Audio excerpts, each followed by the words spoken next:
Okay, in our last video, we previewed our text and we maybe made some inferences that this is going to be about Julie as she fights to survive in the Arctic winter. And maybe this passage we're going to read here will have something to do with her and this wolf. Let's just read these first 5 paragraphs together, starting right here at paragraph number 1. Suddenly, something moved. Julie bolted out of bed and grabbed her club. The grass crackled behind her, and she spun around. Sedges. One thing I noticed that it has a little 1 there, so it'll tell me a sedge is a grass-like plant that thrives in the tundra.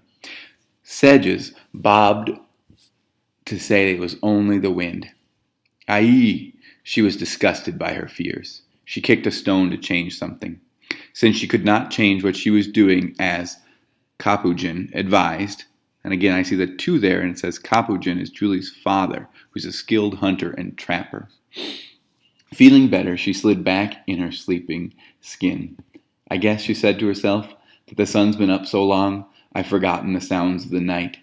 As she waited for sleep, she listened to the polar wind whistle, and dry grasses whined like the voice of an old bent lady. "Jello!" she screamed, sitting bolt upright. He was almost beside her, his teeth bared as he growled. Then he picked up her pack and ran. She jumped out of bed and started after him, for her very life was in that pack. Food, needles, knives, even her boots. And if you didn't notice, it said 3 next to Jello, and it says Jello is a lone wolf down here that has tried to join the pack. So what just happened here? What are the key events that have happened in these 5 paragraphs?